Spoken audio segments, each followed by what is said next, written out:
Babe. Babe. Babe. Babe. Babe.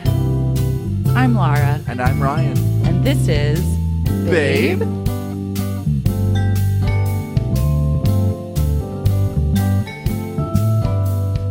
Hello. Hi. Hi. Oh my God, we're coming to... Well, we're coming to you from a very expensive shoebox in New York. Yes, it's called the Greenwich Hotel. Yeah. Ever heard of it? It's like a coffin. It's like a glamorous coffin. It is... Robert De Niro owns it. It's in Tribeca. A lot of his art is on the walls, which I'm super unclear on. I didn't know he painted. He paints, and I'm convinced he like made this hotel so that he could just hang his art on the walls. I love that. I love being like, I'll just buy a hotel, make it chic, and then hang my art. Robert De Niro's art is a babe for me. It's a total babe. I watched it and I thought it was great. I thought like the signature on it was Joan Miro, and then I looked closer and it was De Niro. Well, there you go. Babe?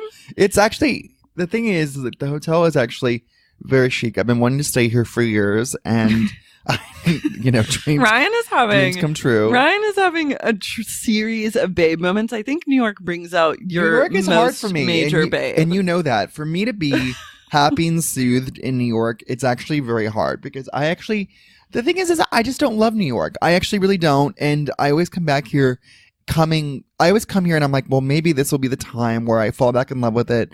And, that doesn't happen. Yeah. But it takes me thousands of dollars to realize that. It takes you it's lot of money. Thousands of dollars later and for me to be like, no. I'm happy to just be along for the ride. Yeah. Because it's a fine ride. My signature move is just to come along for the ride. But I will say that New York brings out a very specific side of your babeness. What do you mean? Like, we were in a taxi last night, going from Staten Island to Manhattan. And as soon as we crossed over the bridge, Ryan goes under his breath, "There she is."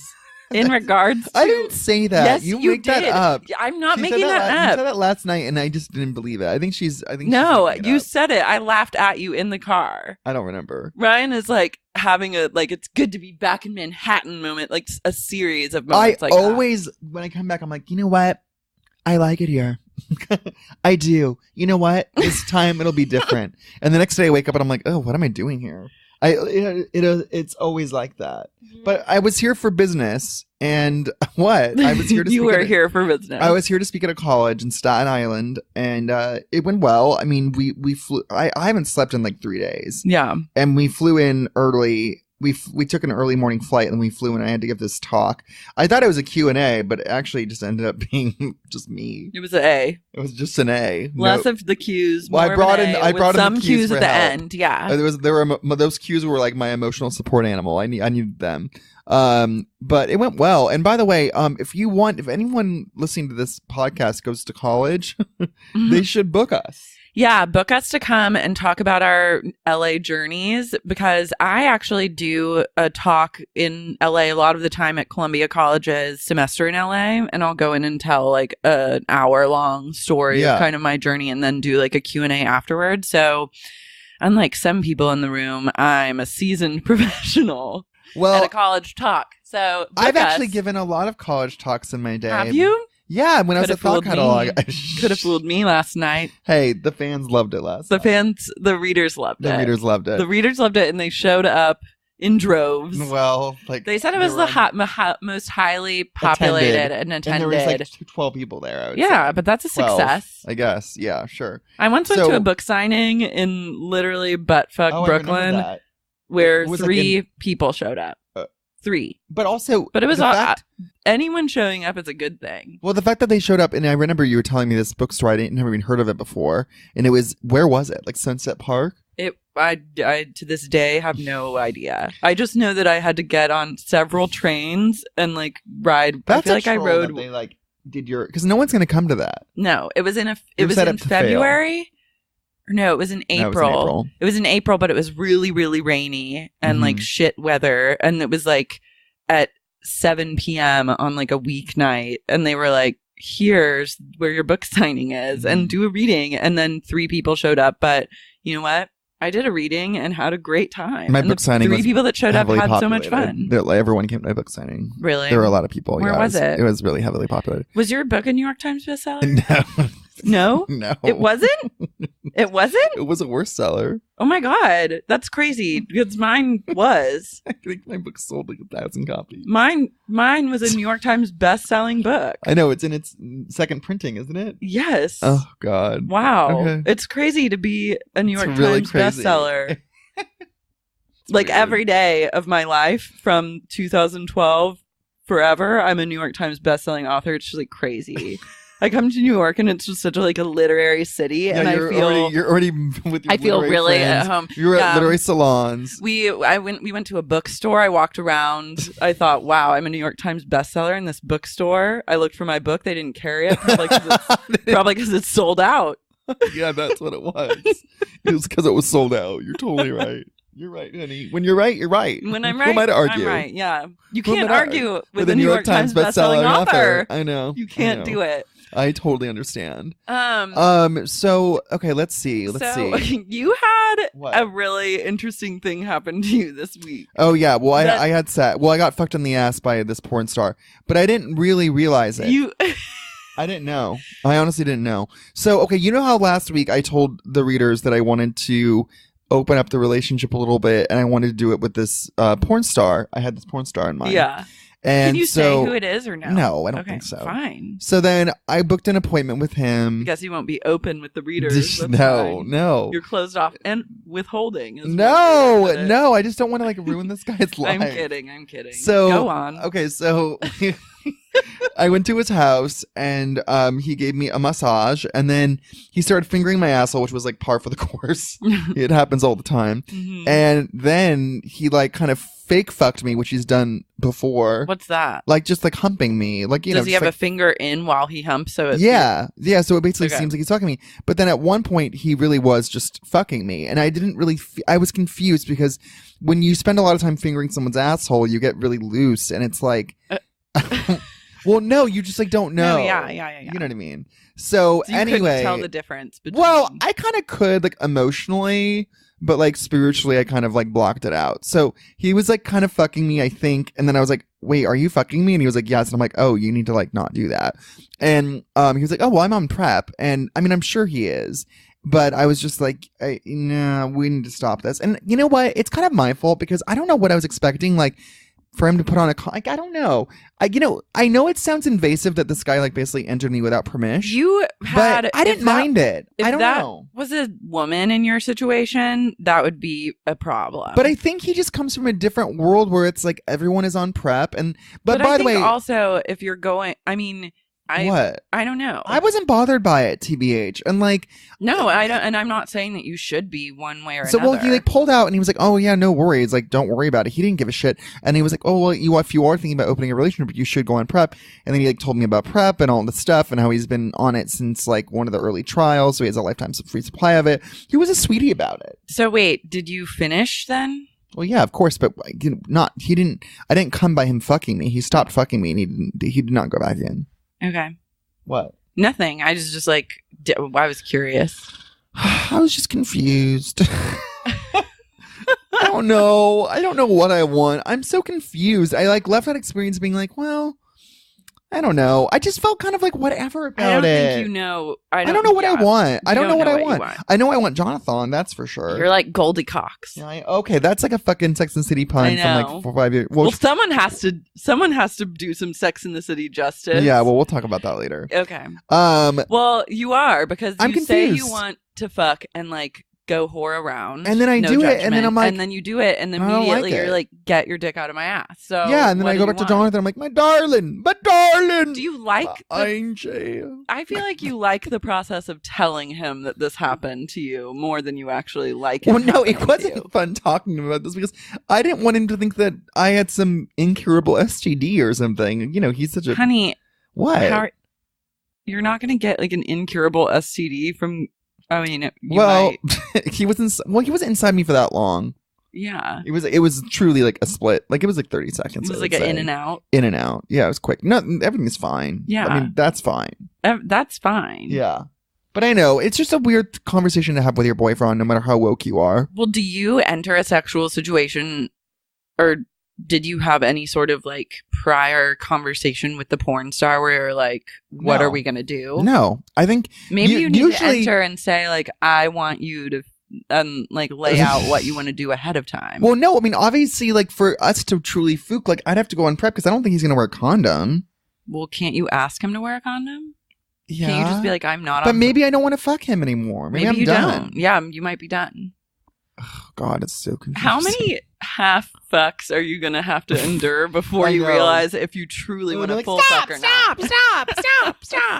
I know. I think you like the drama of it more than you No, like I actually don't. doing it. I don't know. No, I know. You're a I drama don't. queen. Yeah, but like I actually really do want to explore this part of myself, I think. I don't know. I'm just really confused about what I want. I don't Well, know. Whatever. It's very real. Whatever. It's like, it's fine. I mean, like, again, like, there's never a point in this process where I question wanting to be with Jonathan. Like, he's my fucking future husband. I'm like, love him. yeah. But it just, I don't know. I actually really don't know because I think maybe I am sort of a lesbian when it comes to hooking up. I think maybe I do need to have a connection with the person. You know, I don't know. You are a little bit. Which is not great. That's not bad though. No, but in terms of opening your relationship, like, Well, no, you're you want to be opening a able, lot. you want to be able to like fook a Marlon Rando and move on. Well, yeah, but like you also don't. If you know that you crave a connection to someone before you have sex with them, and you need to have some sort of layer of intimacy, I feel like that's problematic in the sense that if you open up a relationship and then allow yourself to be that intimate and vulnerable with I don't another want person, that. That's the thing. I don't want intimacy. I have intimacy from Jonathan. Yeah, so I don't maybe need you're intimacy just from like, anyone else. Maybe you're just like a monogamous bitch. I guess who like I know, but I don't know how to reconcile any of this. I mean, whatever. Well, whatever. I'm like, stay tuned. Yeah, I know. Seriously, I truly have a stay feeling tuned. this will play out for a while. Yeah, I know. I think I'm gonna be. Poor Jonathan. He really deserves like a tulip for putting up with this shit. I love to. Hydrangea. A lot of the readers have written in and have been like, when is Jonathan going to have his moment wants of to justice? come on and he so wants to come on bad. so bad, and Ryan I just know. shuts it down. I And know. Jonathan deserves his voice to be heard. He does, and have him over. I don't give a shit. I might conduct a one-on-one interview. I'm gonna sit down like an exclusive. Yeah. you pay like $20,000 to Yeah. get his side of the story. Well, I get people to pay us $20,000. Oh my god, that is so funny if you make it like a Patreon exclusive. Should we do a Patreon for where Jonathan's side of the story? For Jonathan's Wait, that is side? Babe. That's the first Patreon for Babe. It's literally you have to pay for Jonathan's to side of get the Jonathan? story. Then the bonus Lol. episodes are That is- Jonathan talks. That is actually fucking hilarious. That is That is hilarious. actually a really good idea. That's a great idea. Oh, Maybe well, we'll do stay it. tuned. Stay tuned. No, No, I relate though to your dilemma in a Yeah. sense because as the readers know, I've had my own like journey with men and that Yeah. journey rages on. And basically like, well, so we were talking last week about Carly's book that she had written, A Slut Ever, which is, and Which, by the way, we'll have Carly on. we at need some to have point. Carly on. We're figuring this out. We actually have a figuring no. out- We have a podcast producer who's coming. We have guests coming on. Soon. yeah. Don't What? worry. I'm not going to say like You're who. just so like lit about it. It's like, What? we can just leave it to be a surprise. No, but I like whetting the appetite of the readers. Okay. Well, stay tuned. Stay So, tuned. anyways, I'm reading Carly's book and it's really opening up my eyes and like teaching me things about myself that I'd never known. And I was Yeah. reading it because it's like she talks about like being a proud slut and like Mhm. having sex with a ton of people. And she's coming from like a very open, honest, and empowered place about her Yes. sexuality. And it's like so refreshing It's to not read. victim-y. It's not victim-y at all. And it just made me think about like how I think I often associate sex. I get sex and love like deeply connected to each other Uh-huh. when they can be separate. And They I can, feel yeah. like I approach a lot of situations where I'm like sexually attracted to someone being like feeling like I want to have sex with them and then I want so much more, but really I don't necessarily want But more. This is and gonna I sound want cliche, but like, isn't that how, or corny, or no, not cliche, corny? Oh my god, I can't talk. This is gonna sound maybe like stupid to say, but that was what I was looking for. Okay. Stupid. Stupid. Um, You nailed it. Yeah, I nailed it. But aren't women kind of wired that way when they have sex? Well, I'm trying to figure out, and her book talks about this too, is like the way you're supposedly wired as a woman versus how society tells you to look at sex and relationships. Where does one end and the other begin? And I think that more often than not, society tells women like, oh, you should wait for love to have sex, or you need to wait, or like this idea that like men get something and women give up something. Yes. Is so like yesterday. Well, she also had this quote, which I liked about it, which she was like, when men like sex, they're like, duh, because sex is amazing and you're horny, love that. And when a woman likes sex, they're like, oh my God, what is your trauma? Like, who touched you when you were younger?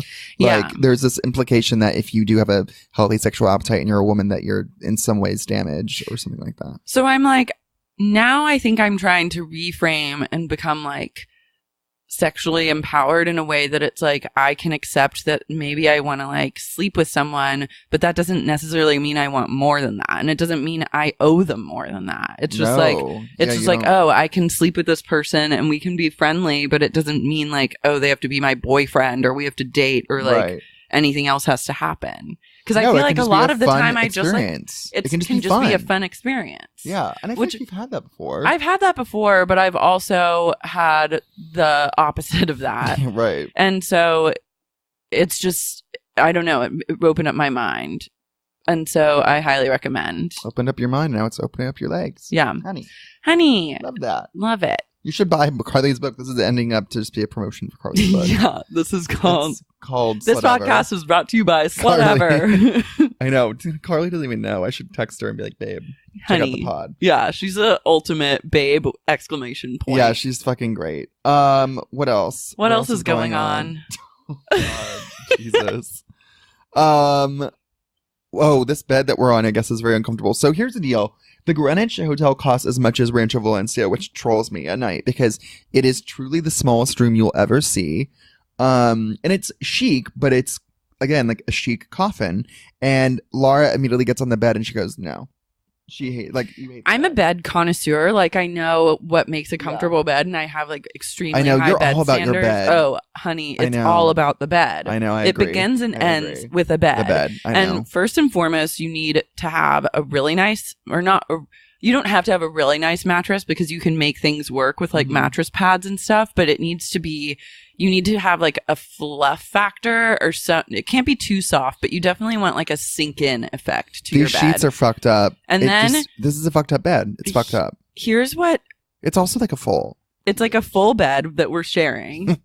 Two sisters. Oh my God, we're the sheets are like crispy. They're crispy. It reminds me of that Freckle line where she says, sometimes things that are expensive are worse. And that is the definition of this. It's so true. Not to lose our relatability factor. Yeah. Well, honey, like we ever had. Yeah, exactly. I'm highly relatable. We were at the. I'm the relatable one. We were at that's what we pitch it. She's the relatable one. I'm relatable. I'm the one who's always in a nice hotel. We were at the Bowery last night staying there too, and the beds are better at the Bowery. We fled from a Holiday Inn at Ryan's request. This feels, I know, I feel rude saying this. So, yeah, we were staying at a Holiday Inn in Staten Island, and I immediately was like, Ryan I gotta go. just said he couldn't deal with it. I gotta go. I know, and so we escaped. We escaped into the night.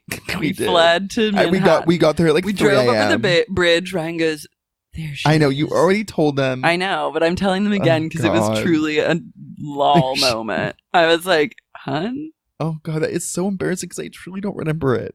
You were drunk last night. Yeah, I was drunk. And then we got to the Bowery and finally Ryan was soothed. But it takes a lot to soothe you. I know. No, especially here though. I'm not kidding you. Yeah. I need to be swaddled like a little baby. But the bed here is not cutting it as far as beds are concerned. It's just like... I know, and we're here for 3 nights. It's okay though. Whatever, I mean, we'll survive. Don't worry about us. We're gonna be fine. Yeah, please don't light the candle. I'm trying to think what else has gone on this week. In terms of your life? Yeah. Well, you want to talk about that story about you breaking your face? Yes, I did. So someone had actually written into or tweeted or maybe Facebook message. I can't somehow on the internet brought to my attention. They were like, they made a comment that was like, how how are these people on Vanderpump Rules like having all these horrific accidents? And like, I've never known someone to have like fallen and broken their face or like fallen through a skylight. Like, this just seems so niche. Yeah. And then I was like, actually, you have a lot. I've had a lot of You're accidents. really like accident prone in a weird way. I'm not anymore. You just fell over 20 minutes ago. I did not fall over. I saw you. You almost fell over. I leaned over to get my podcasting equipment and You I fell. bumped my head on a lamp, like very lightly. It didn't even hurt. I was worried. Shut up. I thought that I don't like you. Apart. I don't like you saying that I have accidents because You I don't do. anymore. But you used to. I used to, but I changed my accident karma. Oh my God, you're insane. You're pissing me off right now. Oh my God, she's triggered. I'm triggered. I've just broken into a full-blown sweat of rage. Okay, calm down. I have rage sweat. Go take a swim. Come on. Okay, come, babe. Okay, come on. All right. Come on. Come on. Okay. Come on. Go on. Go on. Okay. What? So, okay. So I used to be very accident prone, and I think that coincided with a lot of heavier drinking that I used to do. Right. But 2012 was one of the worst years of my life. Like, it was. Was it? Yeah. It was a good year in the sense that like my first book came out, and as I said, I hit the New York Times bestselling list. So it was a year I became a New York Times bestselling author. Of course. But it was also a year of a lot of loss and like painful situations. Mm-hmm. So, and a year of me dealing with them really terribly. And so when around March 2012, one of my really close friends from high school committed suicide. And it was, I don't think anyone saw it coming, and it was really sad and like fucked up and just like, I mean, I guess you never really see that stuff coming, but it was just like a true like what the fuck kind of moment. And I like immediately had like a meltdown. I called my parents. I was like, you need to like help me fly out to Oklahoma City so I can like go to her funeral, like blah, blah, blah. And then a lot of our friends in that friend group were like reaching out to each other, and it was like, okay, we're all going to like hang out while we're home. And so I went back, I went to the funeral, and I had it in my brain. I had it in my brain that I was going to go back and specifically try and fuck this guy that I had fucked all through high school. Oh, wait, this took a turn. Yeah. I was like, how do I make this about me? Oh my God. No, babe, I dealt with it really, really poorly. Fair enough. I was like, went home, immediately started drinking a ton, then was like, I'm going to fuck this guy, even though he had a girlfriend. Oh I was God. like, it's fine. I'm going to make it happen. Right. So after the funeral, like I had been like kind of seen him or whatever, like he was around, obviously, like went to the funeral and like to drinks after the funeral. It sounds like the scene's already been set. It's so hot. Yeah, you guys went to the funeral, and so you're horny. So we're talking and stuff, and I keep being like, he mentioned that he had a lot of photos from when we were in high school, and I was like, oh, we should get together and like look at those pictures. Right. Like, we should just like take a trip down memory lane, because I was like, in my head, I'm like, okay, like he'll invite me over. We'll like look at photos of our friend that just died, and then babe, this is dark. Babe, it's really dark. I don't know what to say. I don't know what to say. Fair enough. Okay. But I'm like, I'm just gonna own the darkness, and trust me, it takes like a turn and delivers me my karmic like truth. So I'm like in my head thinking like, we're gonna look at all these photos, we may cry, like who knows, and then I'll just like attack him, we'll fuck, and it'll be amazing. And I was like, God. So I'm like creeping on him the entire time, being like, I can't wait to see you, like maybe call me tomorrow, we'll like look at the photos. And he's like, yeah, like I think he's truly just like, this girl's fucking crazy. Right. So I go out one night with a bunch of friends, a lot of guy friends that I'd had in high school, and like a few girls that I knew, and we all go to this like divey bar, and a lot of the guys are playing pool, and we're like taking shots. And one of my friends, like this like little kind of guy, he's like very small in stature, he's like wild and like very physical, and so he is like hugging a lot and like jumping around. And then I'm like jumping on him and he's picking me up. And so he like tells me to jump on him. So, and so I He's jump. a tiny man? He's like a tiny little guy, but strong. Okay. Like a little stout, strong body individual. But he was also wasted. Right. So he's like, jump up here, Schoenhals, like blah, blah, blah. So I jump on him and then he falls backwards because he's drunk and I fall forwards and smashed the side of my face on like the metal bar where you put your feet on the bar. And I heard in my head like the sound that my face made smashing this thing. And then I was knocked out. You passed out. I fully passed out. And I came to on the floor of this dive bar, surrounded by everyone that was in there. It was like, honey, I'd been out for like 45 seconds. And they were like, what do we do about this girl? And I woke up and I just like looked around and I was like, just started bawling, crying. Like I was like, everything converged in that moment. And I was like, I actually can't handle this anymore. I'm just going to like let it out and like let everyone here deal with me because I actually can't deal with myself. Fair enough. So I just curled up in the fetal position and was like sobbing, like crying, like, and like everyone was like, what the fuck? So my friend that caused the accident, he ran away. No. Someone decided to call an ambulance because I clearly needed one. The ambulance. Yeah. And so an ambulance came and then like two women like kind of scooped me up and like helped me walk out to the ambulance. Then they like load me on a stretcher and put me in the ambulance. And I'm like freaking out because I didn't know if I had health insurance or not. And so I didn't want to like take an ambulance ride if I didn't have health insurance. I don't like know how I didn't know. It's just like, I didn't know. Like I just had to know. I was like, who knows? You know what I mean? Yeah. And so I'm trying to like explain to like the ambulance people that like I need to make sure I have insurance, but my cell phone's like out of batteries. Like I'm truly a mess, like tear stained. And so I was like, can I like please just like use your cell phone to like make a phone call before we go because I don't know if I can go anywhere if I don't have insurance. And one of the ambulance people was this lady and she was not having my drama and she like was not even accommodating me with like a cell phone journey. That's awful. And so I started like scream crying again and I was like, I just don't get, like you guys don't understand, like, and like was like losing my shit, like a full-blown flip out. And then finally the other guy handed me a cell phone and I like called my parents and was like, hey, like I don't know, I had an accident, like should I go to the hospital? Meanwhile my like nose is randomly bleeding, like I'm truly like fucked up.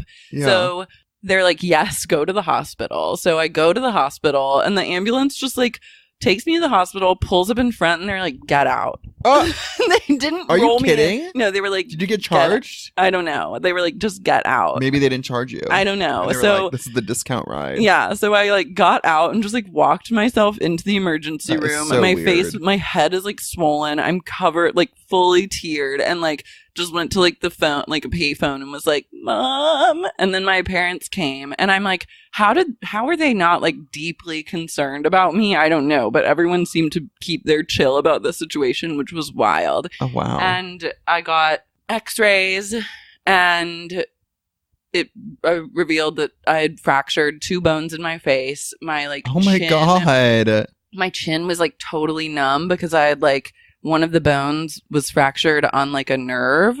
And so it had like caused some numbness in my lips and chin. And so I had like blood in my throat from just like my face like internally bleeding down my throat. Oh my God. I went home and just like slept. And then the next day someone had asked me to go on their like TV news show, like their local news show in Oklahoma. Yeah, to like promote. Did you go? Yes, I went. And I woke up the next day. My cheek is like totally puffed out. Like my face looks like broken. I look like the Elephant Man. Oh, and no. I went and just like kind of cheated my face to the side.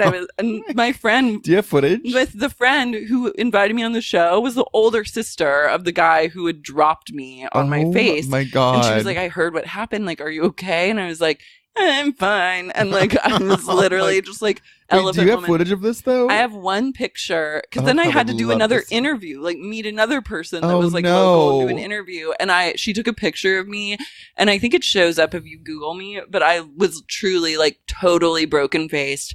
And then it was so bad that I just was like, I was supposed to go back to LA like the next day, and I was like, I'm not going back to LA. Right. Like, I'm just going to extend my trip for like a week and Yeah. stay here and like And try and recover from this terrible accident. Right.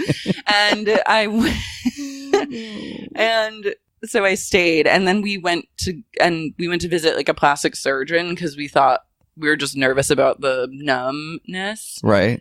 And thankfully, the numbness went away. Like, there was no lasting nerve damage or no Okay, surgery good. or anything needed. But it was like I had 2 black eyes, and it was a real. Oh, God. It was fucked up. Honey. It was a fucked up. And then when moment. did you twist your ankle or whatever? Didn't you fuck up your ankle in that same year? Oh, yeah. Because you thought you saw a bug? Oh my God, yeah. She thought she saw a bug. This was the worst year for I know. injuries. And then 2 months later, right before Memorial Day weekend, I was going to meet our friend Oliver at the movies, and a moth flew in front of me, and it just really freaked me out. And I think moths are like really aggressive creatures. And Moths just, like, are fine. No, they're like so You're dusty. weird. They're dusty and aggressive, and it flew in front of me, and I just like flipped, and I was like, ah! And then I lost my footing because I was wearing these like Chanel flats that were like one size too small, and slipped and just cracked my ankle. Like, I heard it pop as I fell to the ground, and then I realized I couldn't stand up. I was like, my ankle is broken, and I had to go to the ER. Right. And I had like almost torn a ligament in my ankle, and the doctor was like, just wrap it up and ice it, and it'll be fine like by the end of the weekend. And it hurt so bad. Everyone I knew was out of town that weekend. So my roommate was out of town. I was on crutches. I was supposed to go to do a book reading of White Girl Problems. Your career. Yeah, I was supposed your to do career is blowing up, but your injuries prevent you from. It was, and I was supposed to do this reading, and I canceled it because it was like in Silver. Like, this was pre-Uber, so I was like, I couldn't drive because it was my right foot, and I was like in so much pain and like crying and like hobbling around. I smoked a ton of weed, which was like not a great decision. Right. And then I watched Adaptation, which was maybe the worst possible thing to watch. Why? Just because it was like a writer. It's just depressing. It's like a writer who like can't get his shit together, and like and it threw me into a K-hole of darkness. And I called the woman who'd organized this like book reading thing like day of, and I was like, I'm so sorry, but like I broke my ankle last night, and like I cannot. And she treated me as if I was like lying. So I could tell she was over it and thought that I was lying. Honey. And then I wasn't. And then I stayed in my apartment for 5 days, didn't go out. What'd you get? You got food delivered? I just got food delivered and would hop on one foot over to the front door to get the Were you in a lot of sack. pain? I was in so much pain. Did they give you pills? No. Oh, that sucks. I know. It was awful. I hate that for you. Yeah, 2012, not the year.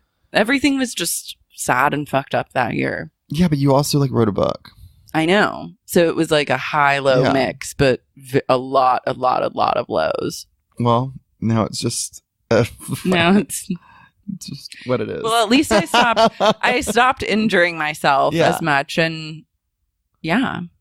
Although I did fall off a hoverboard this year. You did? Yeah. Well, last year. It's your fault for going on a fucking I know, hoverboard. that was my fault. Yeah, that's on you. And I was actually fine. So it was a little hurt, but nothing big. Besides getting hit by a car, I've never actually gotten into any accident, which is hilarious. Yeah. Because I'm so clumsy, obviously, partially because of the CP, and so kind of unaware of my surroundings that like, but yeah, I mean, it was like just getting hit by a car, which, you know, I think but that was like a pretty huge accident. That was pretty huge. I was in the hospital for a month. Yeah. I had 4 surgeries and you lost like some function in my left hand. Yeah, I was in rehab for like a year. I'd say that's like pretty significant. I'd say that filled your accident quota for a lifetime. It's so funny though, because it happened when I was 20 years old, and when you're 20 years old, nothing in your life matters that much, so you can kind of put things on hold and recover. It's like, I took the semester off of school. I moved to Beverly Hills randomly. As one does. And I just lived with this weird roommate from Oklahoma, actually. Really? Yeah. Who was she? I've told you about her. She was kind of weird, and she ended up fucking my brother, which kind of soured things between us. And I told you about her. I did not know that she was from Oklahoma. She's weird. She would be always on this Cool Whip diet where she would just eat Cool Whip all the time.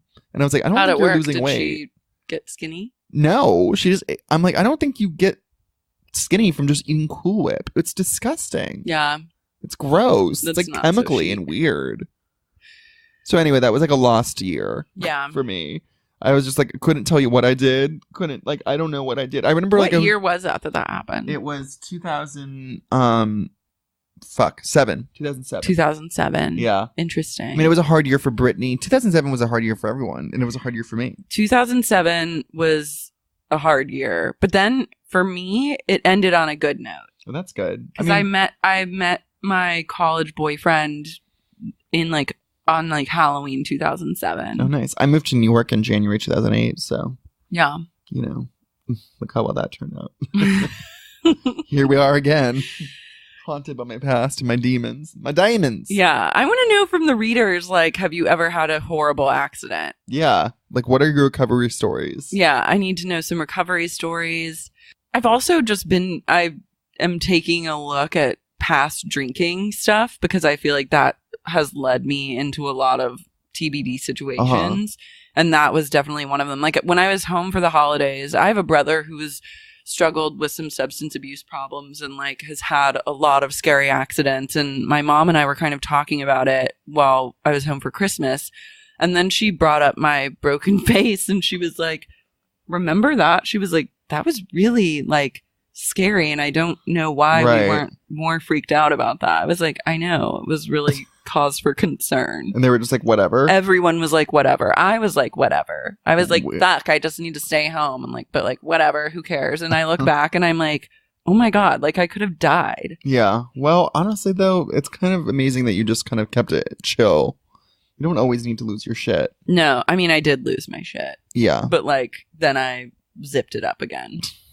But it was just weird how and I think it speaks to a larger thing of when you try and shut down pain or you try and weirdly fuck your way through pain. Mm-hmm. It comes out one way or another. Yeah, it always does. Yeah. Yeah. But anyways, have we lost you? No, I love it when it takes a dark turn. Was it that always too does. dark though? No, I don't think so. We've talked about pretty much we always oscillate between fun, light, frothy topics and then really dark and then topics. Going so fucking dark. And then bouncing back, which is always fun. So I guess now instead of being a dark drinker, denier of emotions and trying to have sex with unavailable guys, I'm trying to just be more of a live, laugh, love, smoke weed, feel erotic, and have sex with people who I think are hot and that I think would be fun to have sex with. Yeah, I think that's a great way to live. Yeah. It's hard though. It's a journey. Yeah, I know. It's a journey. Yeah, it's always a journey. Let's talk about Sex and the City 3 because we were woke really up. thrown a curveball today.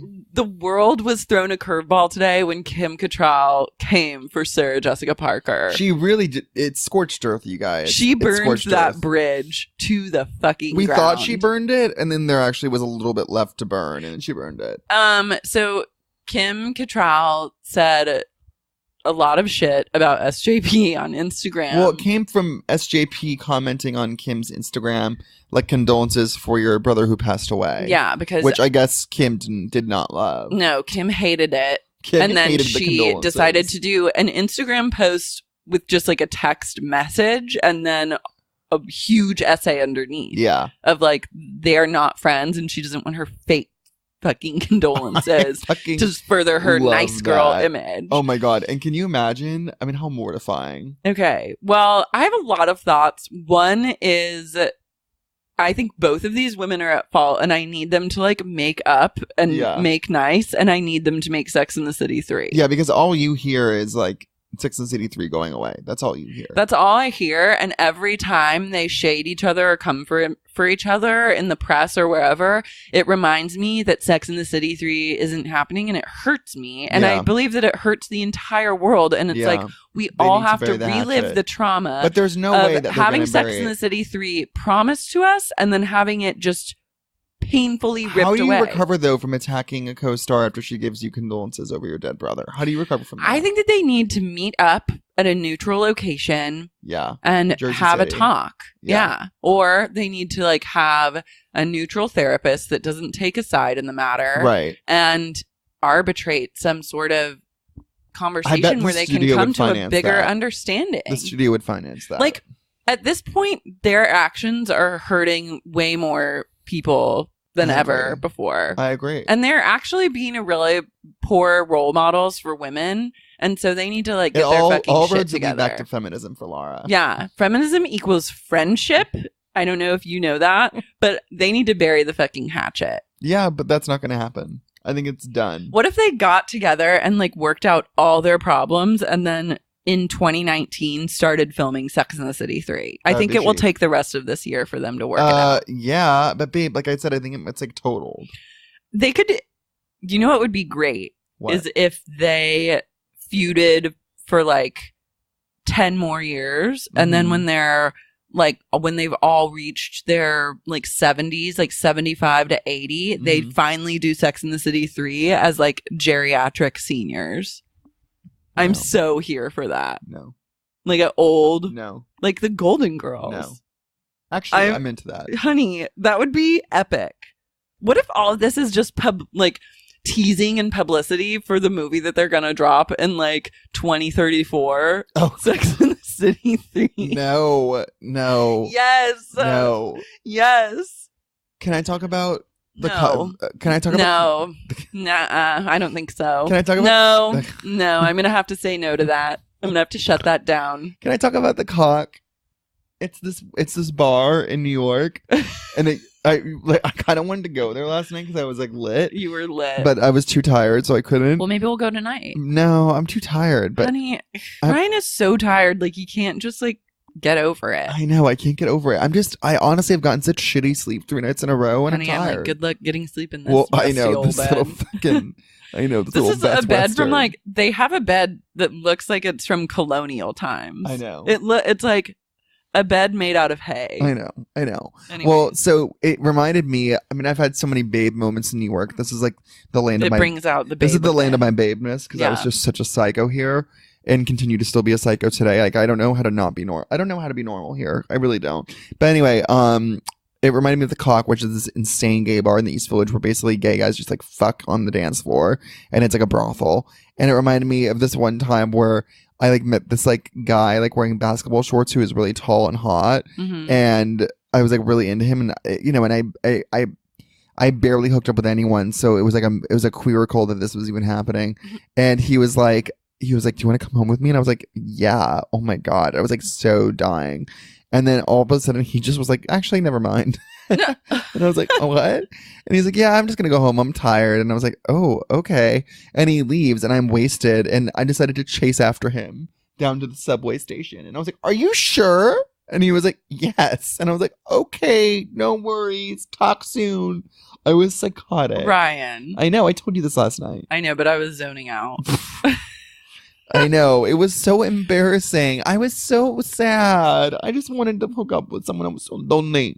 It's okay. So lonely. Everyone's had a moment like that. But chasing him. Like, babe, I showed up one time. Running after him. I showed up one time to this guy's DJ set that I was not invited to in a full-blown cheerleader costume at Halloween, thinking that I was just going to go there and then we were going to like hook up afterwards. And like the girl he was actually dating was there, and I said hi to him afterwards, and he was like, hey, he was like, so are you going home? Like, are you getting a cab? There's a cab over there.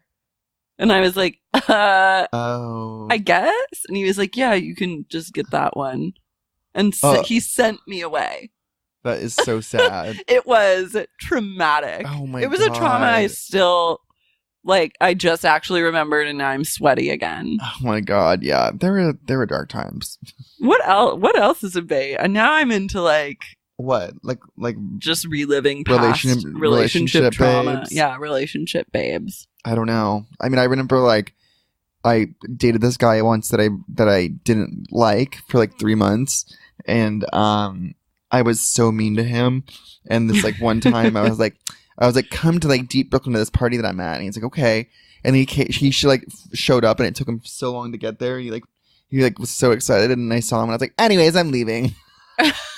right when he showed up, I was like, oh, hi, I'm actually gonna go home. And he was like, are you kidding me? He's like, I literally just like spent an hour on the train to come see you. Oh my God, and I love was like, that. I was it's like, a power move. I'm sorry. Okay, I'll go home with you. And I never went to his apartment, not once. And I was like, tonight will be the night I come spend the night at your place. And then it came to a stop, and I was like, actually, I'm just gonna go home. Was this after psychotic. the basketball shorts guy had rejected you? No, before. This is college. Interesting. I had boys try to date me in college, and it was just like I was like basically like a crime scene with caution tape. Yeah. Like, do not disturb, do not touch. Yeah. I was so crazy. I was just damaged. But also, like, the guys that liked me weren't the most stimulating folk, TBH. I went to film. They weren't lollers. Yeah. I went to film school, and it was really, like, all the guys that go to film school are pretty much across the board awful. Mm-hmm. Like, that's, like, where you find, like, a very specific breed of, like, cis males that are just, like... Oh, God. So, in film school... Like, all guys in film school, like, want to make horror movies. Uh-huh. Like, all their films were, like, short films that were, like, horror movies. Is it women just getting killed? Oh, I Fantastic. acted in so many guys' short films where I was murdered, like, tied up by a serial killer, tied to, like, a kitchen table in a bra and underwear covered in fake blood. Ew, like, shot in the face, slapped in the face.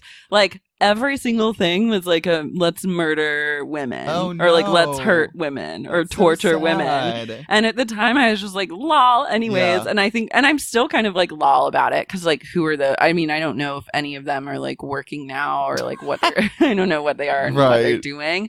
But it was like that was such a moment. And also the Quentin Tarantino stuff has like really reminded me of like what film school guys were like. God, so douchey. It's so douchey. So douchey. And I hate when they do it like under the guise of like female empowerment, like Kill Bill. Yeah. Like it's like, yeah, it's a feminist tale. It's like, I mean, it sucks because I love Kill Bill. I know, me too. I love it. And I love Quentin Tarantino's movies. Like Death Proof is one of my favorite movies of all time. I can't watch it again because I know the truth of like how things went down. Yeah. And so it just like sucks. I hate part of this like Me Too and all the like cultural dialogue is like realizing that a lot of your favorite artists might be actually problematic and like I think most of them are. So then how do you like separate that from the work, and can you separate that from the work, and should you separate that from the work? I don't think you really can anymore. I mean, I don't know. I like Woody Allen. I'm like, I can't really watch his shit anymore. Yeah.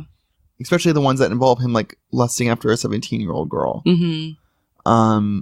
And I don't know, like Blue Jasmine. I don't think I could watch that again. Even. Oh my God, I could watch Blue Jasmine right now. Blue Jasmine scares the shit out of me. I live for that movie. No. Why? Because she's you. Because she's me. You think you're gonna get babe AIDS from watching it? Yeah, I think I'm gonna get babe AIDS. I know. I seriously do. Oh my God, I love any movie about like a woman losing her grip on reality. I like that so much. I love it. It's my favorite genre. It's so triggering for me. What? Because I worry that I'm adjacent. Because you're a psycho. Yeah, I'm a psycho. Because you kind of do that. You kind of do that sometimes. Yeah, but I'm a highly functional psycho. Well, yeah. I mean, obviously, you're like very successful and like you have your shit together, but like you lose your grip. No, you do. I don't know. You do a little bit about it. I just don't. I just love it because I think it's so. It's usually really dramatized, like it's dramatized, but also relatable. Like, I'm now thinking of the movies that I love that do this, and it's like Blue Jasmine.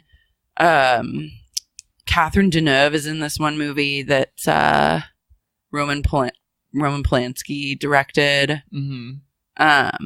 where she like fully babes out and becomes a true babe. Are you gonna hook up when you're in New York? I don't know. I'm potentially laying groundwork, but I can't tell the future. Have you guys communicated today? Not today yet. I've been very busy today. Yeah. We've been busy. We've been homeless.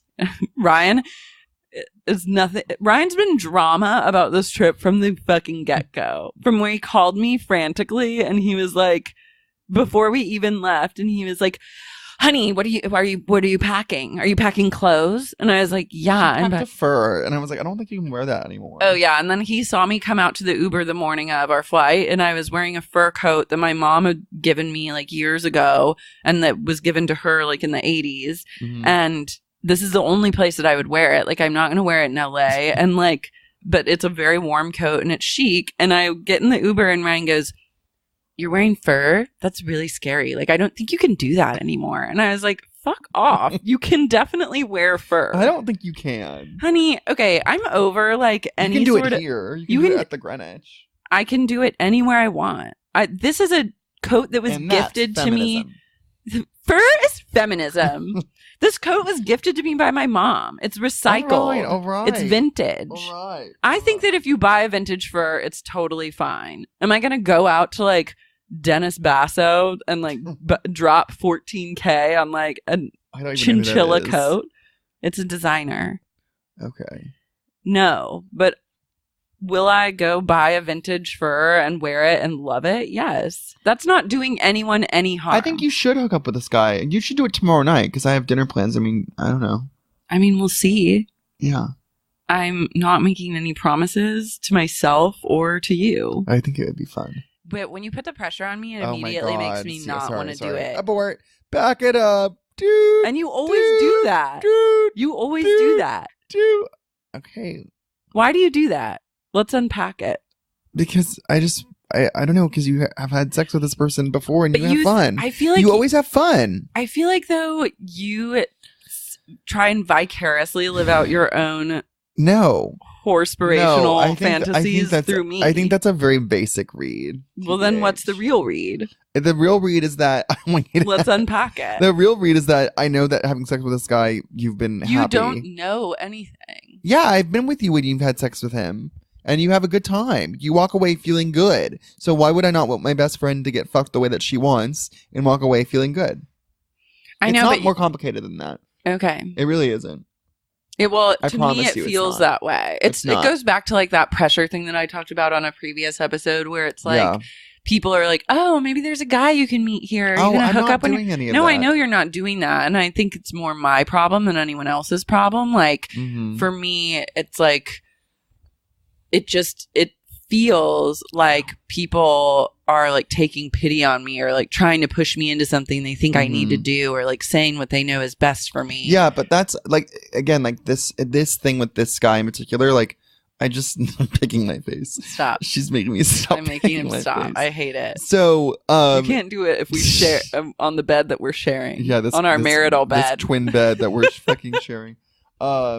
With this guy, I just know that you have had a good experience with him before, and I feel like you deserve it. You should have it. Yeah, but I don't want to be pressured because there's no pressure. Okay. All right, who's your babe of the week? Oh wait, no, we need to read emails, don't we? Babe mail? No, we have time. How much time? We have more time. How much time? Pop culture and politics. Oh God, yikes! Pop ticks. What else has gone on this week in pop culture? I feel like there's been something that I really like. Let's see. Lindsay Lohan was interviewed in W. Lindsay is having a makeup line come out where she is making a cream blush. Who's Lawyer.com? Lawyer.com is a project that Lindsay's been promoting. I don't know for what reason. What is it? Do we know? It's like a legal services website. For who? For what? I don't know. I'm so confused. I looked at it and was very confused. Okay. Lindsay is trying to have a comeback, and I don't know if she's going to really achieve her dreams. Thoughts? Someone just wrote on Instagram, oh my God, are you in MIC? Do a fan meetup, please. Sign your fellow Key West. The fans want a meetup. We wish that we Should we do one on Monday? No. We don't have time. We have to have dinner with my sister. We could do it after. No. Ryan hates the fans. We'll do it again. Ryan is on record now. When Wait, what? Not Ryan is not here for the readers. Wait, Jim just wrote, at the risk of trolling you or just annoying you, as anyone pointed out that you and Lara are like the alternate universe Johnny and Tara. I just listened to their podcast and it occurred to me. Okay, I'll leave you alone now. Who's Who is Johnny and that? Tara? Who are Johnny and Tara? Honey, who's Johnny and Tara? Who is that? Tara Reid? Is it Johnny Weir and Tara Lipinski? That's That's troll. who is that? Is it? I don't know. Is Jim trolling? Jim's trolling. He knows he's trolling because he said at the He risk said of it. trolling. He delivered a troll. You are trolling. I'm messaging him right now. Sorry, this will probably make no sense to the readers, but well, whatever. I think it'll get cut out. Unless the readers want to know that it's Jim Parsons, who's a huge fan of the podcast and an ambassador, and he really reaches out to us a lot to tell us that he really loves this podcast. He's our frequent collaborator muse. Our muse, a champion of our work. A champion of the arts. A champion of the arts and a believer in our brand. Thank you, Jim. This episode of Babe is brought to you by Jim Parsons. I love it. I honestly think I'm guessing he's talking about Johnny Weir and Tara Lipinski, although I wasn't aware that they had a podcast. Wait. That you and Lara are the alternate universe Johnny and Tara. Yeah, just the podcast. Yeah, I don't know. Who knows? You know, we'll find out. I don't read podcasts, so I don't know. But anyway. Well. What? Nothing. What are you thinking about? I was just thinking about my friends, my family, my loved ones. Okay. Thinking about gratitude. Wait, I want to talk about Dorit because I know What's going on with Dorito? She's fucking crazy. So I mean, God bless her because she's the only one that makes drama happen in Beverly Hills. Like without her, that show would just be like, you know, like Kyle wearing bangles to like various lunches. Kyle in a bell sleeve, a different bell sleeve every episode. Yeah, Kyle honey, with like a severe hairstyle that's not making sense. Honey, yeah, no, please. So it's terrible. So she does bring it, but my favorite thing is like how much she doesn't see her children, and I know I came under fire for saying that her children, their child had a misshapen head because of neglect, and I know that happens for various reasons. You've had a lot of controversy. I know I have. Oh my god, podcast. and I misgender. Oh my god, I said I called that trans person that guy last week, which was so stupid and weird. I don't even know why I said it. So sorry. When we were talking about the trans person who had interrupted Rose McGowan's book. Yeah, who had attacked her verbally. And said that it was just like the genocide and it's AIDS crisis all over again. Who I guess apparently was revealed to have assaulted people. I don't really know. Yeah, I don't think she's well. But no. Anyway, I misgendered her by saying that guy, which was kind of crazy. That's crazy. I didn't even catch it until a friend of ours had reached out and they were like, You mocked the trans movement, which I didn't. We did not mock the trans movement. I am like I made a joke about identifying. I feel like this is digging our own grave. The thing is that's so lol is like even just saying that I feel like there's a sniper like literally from the other building. Yeah, we both like looked out the window and we're like, we have literally like red dots on our heads and we're gonna die because we said it. You know what I mean? Like we're like I don't know. Yeah. Well, I made a lol about identifying as a male or identifying as a female, which was meant that's a joke. But then you misgendered someone, so you're really the one under fire. Wait, are we talking about when I brought up your high testosterone levels? No. Your high T levels? That's my journey. That's my journey that I still am having to deal with. I've started having night sweats again, which is weird because I take my testosterone medication to not have night sweats, and now I have night sweats. At least you're not bleeding through the bed like last time we stayed at a hotel. Okay, last time we were in NYC together, we stayed at the Bowery, and I don't know. I'm sure that my fellow females have gone through this. I hope they have at least, but I had a rager of a period that like once a year. It was like you were ready to party. Once a year, my period rages so out of control that no tampon or cup or pad can stop it. Like there will be blood and there's nothing I can, like I just bleed out and there's no way to control it. Like I do everything to try and control it and I just bleed everywhere. And sometimes it's just like what needs to happen with my body. We were at the Bowery and I bled I woke up in a puddle of my own blood 2 nights in a row. And I was just like, I'm so sorry. What do you even say to that? I was like, Ryan, I was like, I knew you didn't care, but I was like, I'm so sorry. Like, I don't know. I have no excuse. It just happened. And you just have to, like, as a woman, be like, okay. But they changed the sheets, right?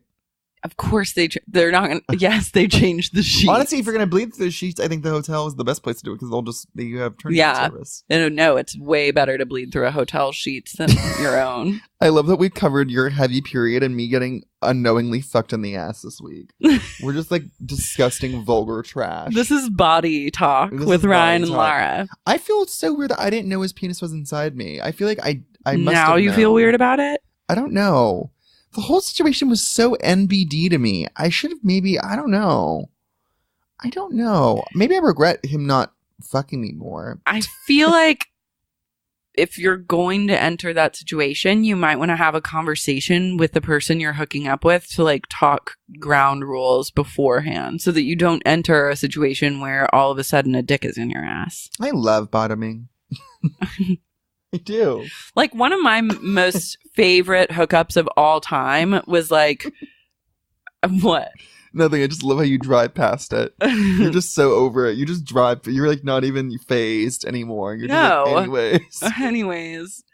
Yeah. One of my favorite hookups of all time was after a Dave Matthews Band concert when I talked to the Rasta bus. This guy that I was like crushing on, and we basically like talked about the kind of sex we like to have and then explicitly told each other how we wanted to hook up with each other. That's and laid a bunch of ground rules and then went into the sexual experience with like knowing what we were going to do and knowing like what lines we weren't going to cross. And that was like hot. That's like consent hot. It was it turned consent into like the hottest thing ever. It's possible. Like obviously. It is possible. And I love because I did that too when you put me on blast for making out with that married guy. What I did too. Oh, I'm fine with you making out with that married guy. No, I know, but by the way, Lara is begging me to go see the movie that he's in, and I refuse. I know Ryan won't go see the movie that he's in. Yeah, the movie that he's in.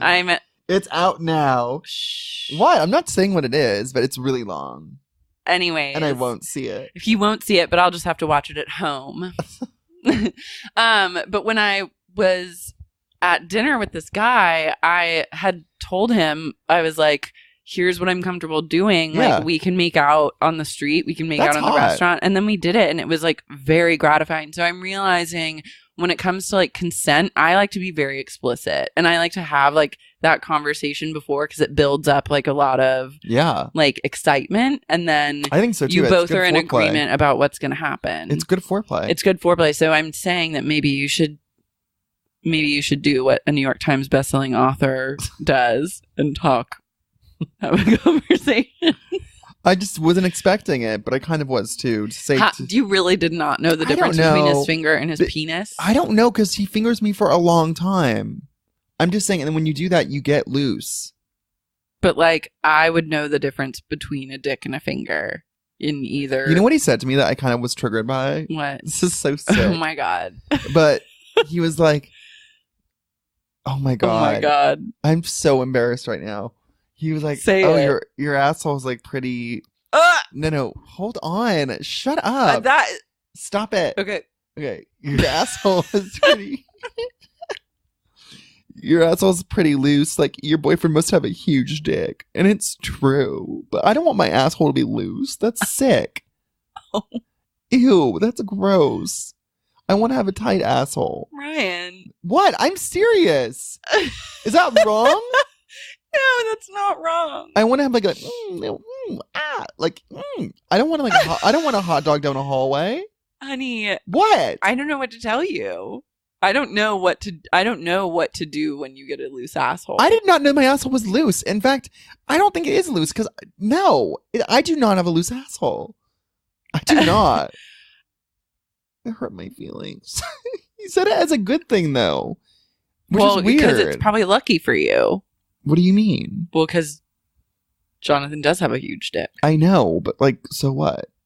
I mean, Well, yeah. that's like, congratulations. For him, yeah. For you. Yeah, no, it's congratulations for my boyfriend for having a big penis, not congratulations for me for having a loose asshole. I'm the one that fails in this scenario. I don't win from having a loose asshole. The more we discuss this scenario, the darker it gets. I'm into it. I'm ready to do a deep dive. I got my scuba gear. You're I'm ready peeling to go away under. layers. If someone told me that about my asshole, I'd feel very strange. I felt like you were like, he okay. said it in a hot way. He like loved it or something like that. Well, he probably likes that you can just take a dick. Yeah. Yeah, but I just want to make sure it's still tight. I want to do my exercises. Can you do ass kegels? I don't know. I just made that up. There has to be your sphincter is a muscle. Like you have to be able to do some sort of exercise to tighten it. Readers, have any of you been diagnosed with a loose asshole? And if so, what did you do to tighten things back up down there? Let us know. babepodcast@gmail.com. Is my loose asshole a babe? Loose asshole a babe or a babe? I think it's a babe. I don't think it's a babe. I'm not your situation with the porn star is a babe. It's for both of you. Yeah. Yeah. You're both in the babe. I also just love, like, usually, like, when you're hooking up with someone, the instinct is to compliment the person. But in this case, it was a compliment to my boyfriend. And your asshole. Yeah, but again, I always assumed having a loose asshole was not, because it's like, oh yeah, you're so tight, like that's a good, like, oh, like, but maybe it's not, because it feels good, like it hugs your penis if it's tight. Yeah, but like it's like hugging your penis. You don't want it to be too tight. No, of course not. It hurts. But I think it feels better for the penis if it's tighter. If it's looser, it's not as good because it's not like sucking it around. It's not like hugging it. Little hug. Well. Little asshole hug. This is a really derailed. It's so gross, but I'm into it. You're loving leave this in. Of course, yeah, I'm leaving it in. Jonathan's like, what? Jonathan is horrified. Oh my God, can you please have Jonathan's Patreon where he has to defend his gigantic penis? I don't want to make Jonathan uncomfortable. God, he's gonna hate that, but he's gonna also love it. Well, who wouldn't? You know what I mean? If I had a boyfriend who went on a podcast and was like, Lara has the best pussy ever, blah, blah, blah, and then I had to go on a podcast and be like, my pussy is amazing, I would be into that. Yeah. I'd be like, stop talking about my tight pussy so much. Like, literally, like, next week, it's just like, we went from being a comedy podcast to being, like, in sex and relationships. Like, we got we did re-genre ourselves. Yeah. That's okay, though. Yeah, it's fine. You know what I realized? What? Not only am I a New York Times bestselling author, what? But I also have a really tight asshole. Well, yeah, it's, like, nothing to, like, be excited about. Well, I just want the readers to know. Oh, my God. Our assholes. I have a loose asshole, Laura. It's a tight asshole. The end of that story. One's loose, one's tight. Some people are loose, Two best friends. One's loose, shall they say? And the other one's tight. A tight... How will they make it work? My new Tinder profile is New York Times bestselling author with a tight asshole. Gross. Come and get it. Come and get it, boys. Gross. Why is that gross when I say it, not gross when you say it? I don't know. Misogyny. I know. Okay. What? Oh, someone emailed us. We had a lot of emails and ads about Kim Cattrall baby now. Kim is my babe of the week. Okay. My loose asshole is my babe of the week. Yeah, that is a babe That's a babe of the week. Yeah. Okay, so let's get into our fan mail. Okay. Babe mail. Babe mail. We had a really, really, really, really good one from a girl named Michelle. And a woman named Michelle. And Michelle wrote, Dear Lara and Ryan, as much as I love Ryan, big fan of his Insta stories and basically anything that comes out of his mouth, this email is an ode to Lara. Aww. Anytime Lara talks about... Of course you picked this one. Yeah. Anytime Lara talks about men in general and her feelings / approach towards them, I could not agree more. I too feel constantly on guard when approached by 98% of males and ready to karate chop them with my words in anticipation of being belittled or patronized. Oh, wow. In some way, shape, or form. I feel a little less alone knowing I'm not the only one internalizing this perception, so thanks for that, Lara. Having been a fan since of Lara since I first heard her guest on Please Advise Pod. Oh, wow. I basically trust her judgment completely. So when she sang her praises of Molly's Game, I knew I wasn't going to fuck with The Shape of Water or The Darkest Hour when it came to choosing a movie at AMC. Loved the movie and was completely entertained. But is it Babe to have a complete sobfest meltdown watching the end of Molly's Game? I turned it off. I don't even know what happened. Going into the movie, I did not expect to relate to Molly's relationship with her father as utterly and completely as I did. Every single scene of their interaction, peppered between poker matches and scenes with Idris Elba, had me gripping my armrests or peeking behind my hands. Nothing could have prepared me for the final scene with them at the ice rink and the last question the one where he just popped up, like, out of nowhere? That made no sense. Anyways. My reaction was so visceral that as soon as the credits rolled, I leapt up from my seat and ran out of the theater to my car, where I proceeded to bawl my fucking eyes out. Once I got home, I broke down even further into a hyperventilating fit. Oh my God! I eventually calmed down and proceeded to stare at a blank wall for about an hour. The experience turned out to be therapeutic as I finally realized why I used to pick fights with my father as a child and why he always treated me so differently from my athletic younger brother. The relationship with my father parallels exactly to Molly Bloom's, and seeing it on a wide screen amongst strangers threw me for a fucking loop. Anyway, just wanted to say thanks, Lara, for the great movie rec that led to my psychoanalytic breakthrough. You're both doing the Lord's work. Keep the eps coming. Oh, good. Love you, babe. Love you, babe. Oh, she says, P.S. I'd like to formally request more singing impersonations. The Britney Spears ep slayed me. I've never laughed harder. Oh my God. Well. No. Hello. Oh, wait. Sing that song that got in my head, Laura. Oh, Pizza and you have to sing it. I've really been into this. It got stuck in my head for song like days. Lately. Pizza in the morning, pizza in the Wait. You're not doing it right. On the bed. No, I have to sit up for this. Okay. Okay. Pizza in the morning, pizza in the evening, pizza at supper time. When pizza's on a bagel, you can eat pizza anytime. You were singing. Pizza on the morning, pizza in the evening, pizza at supper time. I don't know why you said this. When pizza's on a bagel, you can eat pizza anytime. It's the best sang this song. Apropos of nothing last I know, because it's a really catchy song. Yeah, I loved it. I don't think it's babe to have a car cry about your dad, because I've definitely been there. Yeah, that's fine. Yeah. On the scheme of babes, it's very minor. And to have like a movie really push you to that place, I think is great. And I think you're in touch with your emotions, and that's a babe exclamation point. Oh my God, yeah. My dad I agree. went to rehab in 2007, and I had a full-blown breakdown in my car over Thanksgiving break while he was away, and I listened to the same TV on the radio song 20 times and just like wept in the car. And I didn't necessarily feel better, but it was a moment. You had a moment, and it's fine.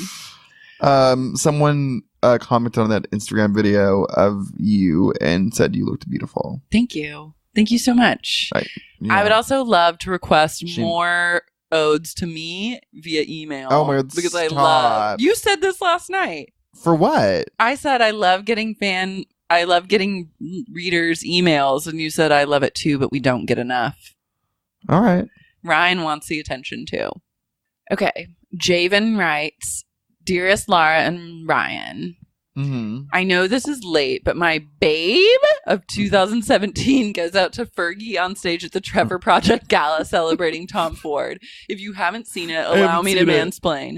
Fergie crashes the stage, removes Armie Hammer from the microphone, and proceeds to talk about how if Tom Ford were here tonight, the camera cuts to him sitting in the front row, that he would love the black sequin long sleeve mock dress she was wearing. She then proceeds to talk about how her new CD... was there. Yeah, he was there. How her new CD has a special edition available at Target, which features bonus versions on some of her songs. Then she gets the crowd to sing along to one of her songs, which none of them have ever heard or will ever fucking hear.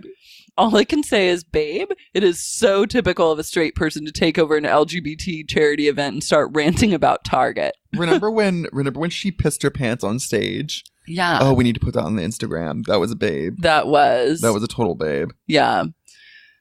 Oh my God. That's funny. Oh my God. Here's a really good. We have a scammer email this week, which is now my new favorite genre. Oh, email. okay, great. Scammers and stealers. Great. So this week's scammer email comes from Robert, who says, "Hi, I was listening to the episode where you guys mentioned loving a return scam like that person does at Whole Foods, and I wanted to share my own. I've worked in skincare and have an extensive knowledge about the science behind it. I'm also obsessed with my skin and putting everything on it at once all of the time. If you were curious of pics, I'm Destiny Foster Child on Insta, and I realize it's a babe to shout myself out on an email where I also just talk about myself as well." Sephora has a pretty open-ended return policy that usually also requires the product not to be more than 50 to 75% empty, depending on the person who's doing the return. Wow. I often fully use products and then replace them with something similar enough that they don't know. No! I decanted an $85 Drunk Elephant moisturizer into a separate container and just filled the package back up with some Jergens. No! Wait. Okay, that's not okay. I think that's rude because that's being sold to someone else. I don't know. I don't think they resell it. Oh, okay, then that's great. I don't know, actually. If anyone knows what Sephora does with the products that you return. Because if they do resell it, that's spooked up because then some I think if it's used, gets you can't resell a used. You can't resell it. Well, I don't know what they do. It. I don't know. So readers, clear this up for us. Yeah. Because what if someone's just like slathering Jergens on their face? Okay, anyways, put on a robe. Are you cold? It's basically to the point that anytime I go to Sephora, I'm not spending any money and instead starting with a return, then sending the store credit card they give me in exchange. Oh my God. Recently, I got lazy and filled a serum bottle with something obviously different, texture, color, smell. And the girl tried to clock it, so I went into a rant about how the product must have oxidized or gone rancid because of it not being my fault in any way. They should take the return. The girl did, apologized to me, then also gave me information to contact the brand, and they sent me a replacement too, even after my refund. Oh my God, these skincare. This is so long, but I thought it was worth it to mention the scam and let you know about my journey. It's amazing. So many scammers in the skincare game. I love that. You gotta scam sometimes because skincare is not cheap. No, it's not. And like I've tried. And also, I think that some of the things that to make it cost them no money, and the upcharge is crazy. Oh, the upcharge is crazy. I mean, if The Ordinary can sell stuff that's good for like $6, but I heard The Ordinary was like kind of bullshit in a way. Really? Did you read that article about it? Yeah, that article sucked. That article said nothing. Yeah, it said nothing. It was a bad article. Yeah, it was bad. Okay. Anyways, let's see. Should we do one more? Yeah. Oh my God, someone vaped with Rose McGowan. Oh, great. Okay, give it to me. Blythe writes us. Blythe? Yeah. Oh, is it? Blythe. Yeah. Blythe Marks. Shout out. Love. Little sweetie. We know her. We know her. Being from Arizona, New Year's Eve is a wildly bizarre babe moment to behold. It's not unheard of for people to die from bullets that fall from the sky, having been launched by gun-toting Republicans emerging from their bomb shelters for an evening of festivities. Oh my God. With this in mind, I jumped at the opportunity to get away and end my year in style, hopping in my car and driving to Palm Springs at the suggestion of my gorgeous and glamorous twink besties. Upon arriving at the party, held in a truly chic mid-century bungalow on the outskirts of the city, I proceeded to rub shoulders with the Hollywood power gaze, clad and tailored to perfection blazers from the likes of Acne and Saint Laurent. It's hilarious and maddening to tell people my name, followed by the line, ... like the city in California, only to realize their bougie asses have never driven further east than Indio for a weekend of Coachella selfies. Just like the TBD gay Christmas party where I finally met Ryan, I had to reintroduce myself by saying, "Hi, my name is Blythe," like Blythe Danner, Gwyneth Paltrow's mom. Only then did I see the eyeballs widen in delight, and my aura became imbued with a goop-worthy glow. I love Blythe. I love her. Anyway, after exhausting myself after an hour of reassuring people that I was in no way actually related to our dearest Gwynnie, I was shocked back to life by the sight of a gorgeous, very short, bald woman in a canary yellow jumpsuit. I immediately gravitated toward her and tapped her on the shoulder to comment on her outfit, only to realize it was none other than Rose McGowan. Wow. We were both slightly horrified to learn her getup was from Isabel Marant, the inventor of the much-copied and truly babe-worthy sneaker wedge. Agreed. Yes, which elicited grimaces from us both. Oh, great. I felt I had found a soul sister at a party full of cisgender gay men looking for coke and cock. She had no idea where we were, and I had to patiently reassure her that it wasn't a CAA party after I divulged it was being held at the house of a talent manager. Lol. In her heightened state of awareness, she said she was yearning to indulge in her infamous and precious vape, though it was locked in her car and she needed someone to go get it. Why she didn't have her keys on her, I have no idea. Maybe she hires members of Rose Army to do her bidding. That's probably true, TBH. You know, Rose Army is just Rose Army is unpaid interns. Yeah, they are. It's interns. They are. Tweeted Hashtag unpaid interns. Yeah. Hashtag Rose Army. Yeah. She offered me to take a hit when it was in her hands, and I jumped at the opportunity. When does one get a chance to get high off Revolutionary Warrior's own supply? However, we lost touch as Rose proceeded to take an avant-garde front-facing Instagram videos by a fireplace, a la Britney Spears singing and dancing in her foyer. Oh, fair enough. That's a level of celebrity I have not ascended to nor comprehend, so I let her be. In turn, I got tastefully trashed on tequila, whiskey, and a bottle of Trader Joe's raspberry Bellini I brought because I'm a high-class bitch. A question for my spiritual gangsters, Ryan and Lara. What would you have done in the moment? I regret not smoking what was probably grade A white people weed, and I feel like I lost out on a breakthrough moment in my journey towards babedom, which includes getting high in the California desert and living my truth at least once. I wasn't #brave enough, but I feel like you two would be. Any advice? I'm actually not. I'm actually very weird around actors. I always have been. You're not weird around them at all. No. You actually come alive. I come alive. And I actually run away. I can't deal with them. I love it, and I think when a celebrity asks you to smoke weed, you should say yes. No. I mean, yes, of course, but I can't do that. You can't do that. No, I will run. I can't talk to No, them. well, you don't smoke weed. Well, no, I know, but I can't even speak to them, let alone smoke pot with them. I love like a vape. I love a weed bonding moment. I truly believe it's chic, and I also am into like people smoking weed together and chatting. It is more important and engaging than like a cigarette. Didn't you have that same situation with Jenny Lewis a couple of years ago? Yeah. It's cute. Yeah, it was cute. Yeah. I went to a Grammys party like randomly with Jenny Lewis and like a group of people, but Jenny Lewis was in the group, and we like weirdly got stuck together for like a majority of the night. And because like we got separated from our group at the Grammys party, and I feel like she at first was like not into being stuck with me, a stranger that she didn't know. Yeah. But then we started to loll, and then good. later in the night we like were smoking a joint, and like she was really funny and sweet, and we had a good time. I love her. Yeah, but it was like smoking weed brings people together, and it's always a lull. I mean, unless you're like unless you like freak out when you're stoned. But like no. I always say smoke weed with people. I smoked weed with R. Kelly once. I know. But that's a story for another time. Another pod. Yeah. Another day, another pod. All right. Well, should we just wrap this up? Yeah, let's wrap it up. Let's wrap it up.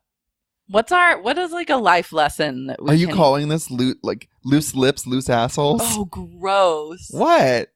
No. Why do you say, where's that? Why is this your line in the sand now? What? You're like horrified now. We talked about loose assholes for 20 minutes. Because like, I'm not, I don't want to call the episode Loose Lips, Loose Asshole. That's a gross title. Well, it's not incorrect. If I called it that, I feel like people would be like banned. It would be iTunes weird. Would like ban us. I don't think they could ban us, but I feel like it would really stray from the brand that we've kind of created on. You're right. We're not known for loose asshole talk, but we're all about evolving. You know what? Sometimes you can talk about it. Yeah.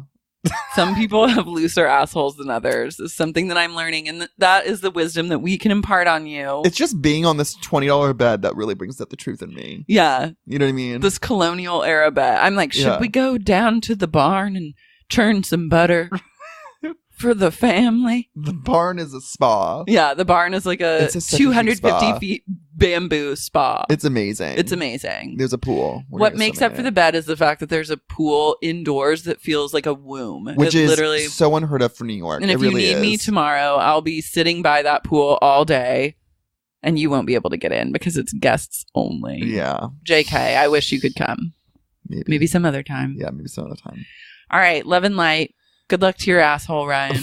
Thank you. I hope you do some ass kegels. I'm giving it some motivational speeches right now.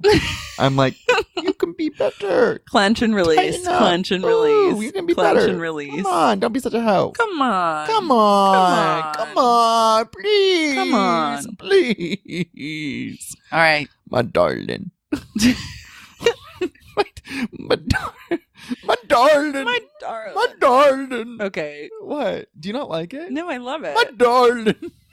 So insane. This is what Ryan and Jonathan say to each My other. darling. Oh. Where did the I'm Irish jail. persona come from? I don't know where my darling came from. I don't know. My darling. You're like Clint Eastwood in $1 Million Baby. I know. Where he's like, I want to do what was her voiceover name in work. William? Oh, good luck. I want with to be that. like, my darling, coming to the ball. I think I can do it.